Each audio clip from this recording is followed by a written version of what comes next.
Dan dengan dasar itulah kemudian muncul berbagai macam tanggapan, bahkan menuai kritik dari IKADI, 12 ormas lainnya. Ya, termasuk MUI pun sudah memberikan tanggapannya, memberikan pendapat bahwa ini tidak boleh. Ya, kalau saya secara pribadi, KCM dan HDMI, ya, jadi karena hari ini sengaja saya pakai kemeja HDMI juga ingin memberikan tanggapan, ya, bahwa ini membuka pintu zina yang seluas-luasnya, ya, yang tadinya pintu zina hanya mungkin 2x2, ya, ini akan menjadi 200 kali 200 meter, ya, akan menjadi luas sekali, ya. Oleh karena itu kita melihat dari sisi-sisi syariat, ada yang disebut dengan saddud dzari'ah, ya, saddan lidzari'ah. Sesuatu yang diniatkan baik tidak menjadi boleh sebab ada hal yang harus kita antisipasi, ya. Kita antisipasi pintu yang akan terbuka yang kita prediksi ini akan melegalkan perzinahan, ya. Dalam hal ini semua kalimat-kalimat yang mengandung kata atau kalimat tanpa persetujuan. Sebenarnya semuanya sudah bagus. Bagus. Ya, semuanya sudah bagus. Cuma kalimat tanpa persetujuan itu siapapun akan menilai kalau dia ada persetujuan berarti menjadi boleh. Makanya saya melihat tadi malam ya di YouTube, tapi saya tidak tahu kapan penayangan itu, debat antara Babe Haikal dengan perempuan, saya lupa ya, dengan ibu-ibu itu, pro dan kontra.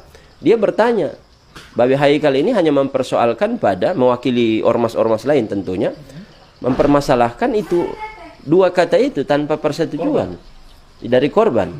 Cuma itu tanpa persetujuan. Sehingga dia tanya, jawabannya iya atau tidak. Ketika si korban tersebut disuruh telanjangi, disuruh buka bajunya, ya, oleh dosen misalnya, kemudian dengan persetujuan korban, kira-kira menjadi boleh atau tidak? Ya, sehingga dia bingung menjawab. Dia juga, dan siapapun tetap akan mengatakan bahwa ini adalah legalitas perzinahan. Karena tanpa persetujuan tersebut, secara logika mafhumul mukhalafahnya adalah ketika dia setuju berarti tidak menjadi masalah. Disinilah mudaratnya.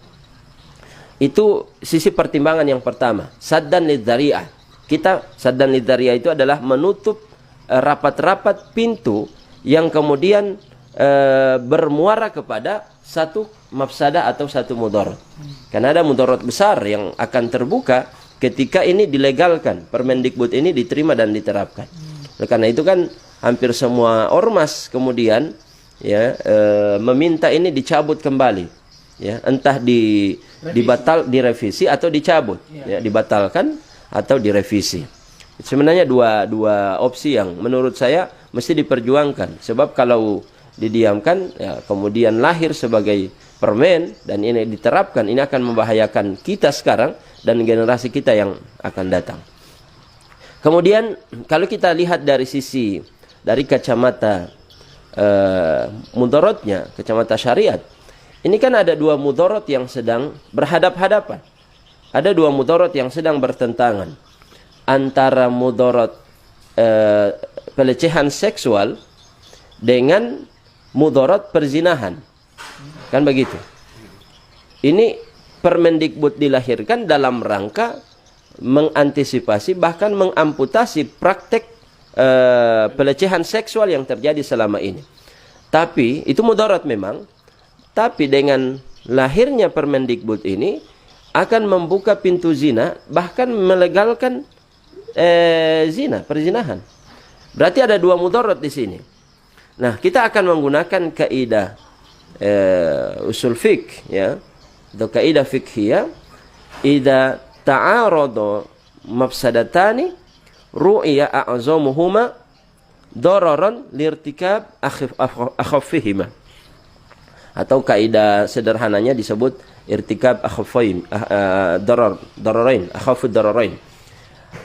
Jika berhadap-hadapan terjadi bertentangan antara dua mudarat, dua kerusakan, maka dilihat mana mudarat yang paling ringan, mana mudarat yang paling kecil.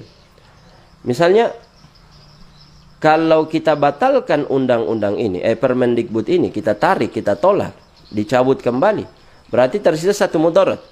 Akan tetapi mudarat ini bisa dicegah dengan undang-undang lain yang memang sudah berlaku selama ini, yang kita kenal dengan UUD NRI 1945. Dan itu yang dituangkan dalam pendapat Pak Hidayat, Ustadz Hidayat Nur Wahid, ya, representasi dari Partai Keadilan Sejahtera, yang memang getol sekali menolak Permendikbud ini, ya. Jadi kalau pelecehan seksual selama ini kan memang sudah ada undang-undang juga yang bisa mengatur itu, yang bisa menjerat pelakunya. Nah, pakai saja itu undang-undang yang memang selama ini sudah ada, kemudian batalkan ini, ya, legalitas perzinahan ini. Cuman mungkin yang kemarin dianggap tidak terlalu dalam mungkin Ustaz, ya. Ya, walaupun tidak betul, tidak spesifik, tidak terlalu dalam, tapi kan sudah terbukti juga. Ini kan melanggar asusila kan itu. Dia bisa dijerat dengan undang-undang asusila. Dan banyak sekali ada teman saya, ya, tidak perlu disebutkan di mana dan siapa. Dia melakukan pelecehan seksual masuk berapa tahun? 6 tahun. Artinya memang sudah terbukti, walaupun tanpa ada undang-undang ini, sudah bisa menjerat pelaku pelecehan seksual, ya. Nah, kalau dilahirkan ini sudah ada, padahal ini sudah ada. Dilahirkan Permendikbud nomor 30 tahun 2021 ini, bukan pelecehan seksual lagi yang terjadi, tapi perzinahan. Perzinahan besar-besaran. Kalau misalnya terjadi pelecehan seksual dalam proses perjalanan hukum, ya, mulai masuk pada penyelidikan, kemudian dari lidik ke sidik, masuk penyidikan, kemudian setelah itu masuk persidangan. Nah, ketika di persidangan terjadi lobby-lobby, pelaku membayar keluarga korban dengan membujuk si korban mengatakan itu adalah atas dasar suka sama suka, selesai. Dia tidak akan terjerat oleh undang-undang. Ya, nanti dia akan mendapatkan vonis bebas ketika di pengadilan. Nah, zina terjadi, pelecehan seksual juga terjadi, kemudian juga tidak bisa menjamin bahwa si pelaku ini akan terjerat hukum. Nah, jadi memang ada mudarat, ya, dua-duanya mudarat. Tapi kita lihat mana mudarat yang paling besar. Kalau mudarat yang paling besar adalah legalitas perzinahan, maka kita tutup itu, ya. Kita ambil mudarat yang lebih kecil dalam rangka menutup dan mengantisipasi terjadinya mudarat yang lebih besar ini. Ini ada dua hukum ini, dua mudarat yang harus kita pertimbangkan. Artinya ada dua dalil yang bisa kita jadikan sebagai dasar untuk memberikan saran, masukan, bahkan penolakan terhadap Permendikbud yang akan diterapkan, bahkan mungkin sudah diterapkan, saya tidak tahu, oleh undang-undang dalam hal ini adalah Kementerian Pendidikan dan Kebudayaan.